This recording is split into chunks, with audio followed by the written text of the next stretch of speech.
चला इथे बघा मायरा आणि लुसी मस्त सकाळी सकाळी झोपलेल्या आहे इथे सोप्यावरती दोघी बहिणी.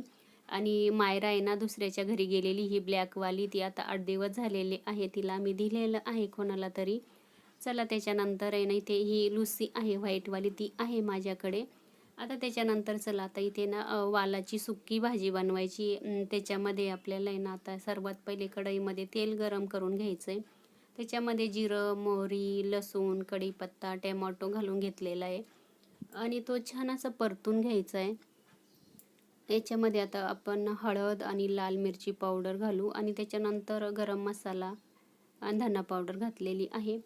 आता याच्यामध्ये थोडीशी कोथिंबीर घातलेली आहे आणि मिक्स करून घेऊ. आणि वालाच्या शेंगा आहे ना निवडून घेतलेल्या आहे, स्वच्छ धुवून पण घेतलेल्या आहे आणि वालाच्या शेंगा याच्यामध्ये घालून घेऊ. आता आमच्याकडे ना याला वालच म्हणता, याला काही लोक वेगळं म्हणतं काहीतरी.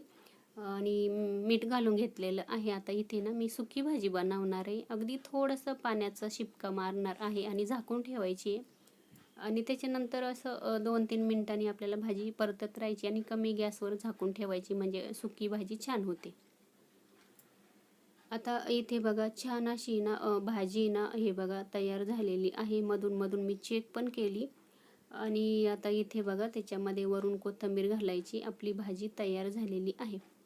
त्याच्यानंतर आहे ना इथे कुकरमध्येच आहे ना तेल घातलं, त्याच्यामध्ये जिरं मोहरी घातली आणि याच्यामध्ये लसूण घालायचं पहिल्यासारखंच. परत त्याच्यामध्ये कढीपत्ता घालायचा, टोमॅटो घालायचा, 1-2 हिरवी मिरची पण घालायची. आणि इथे ना आपल्याला छान हे फ्राय करून घ्यायचं आहे. आज आहे ना अख्खा मूग असतो ना त्याचं वरण करायचं आहे. आता आमच्याकडे ना भरपूर असा मूग होतो ना, त्याच्यामुळे आम्ही वरण पण करतो किंवा त्याची उसळ पण करतो, मोड आल्यानंतर नाश्त्याला पण करतो. सगळेच पद्धती आम्ही करत असतो.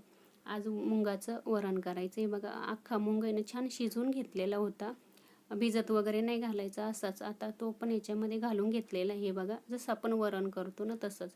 आता याच्यामध्ये आपल्याला मीठ घालायचं आणि गरजेनुसार पाणी घालायचं, किती पातळ घट्ट हवं त्यानुसार. इथे बघा छान अशी उकळी आलेली आहे, बघू शकता आपलं वरण तयार झालेलं आहे. आणि भात पण बनवलेला आहे आणि सकाळी टिफिनसाठी ना चपाती झालेली आहे आणि कारल्याची सुकी भाजी पण झालेली आहे. चला आता इथे बघू शकता आपली सुकी वालाची भाजी.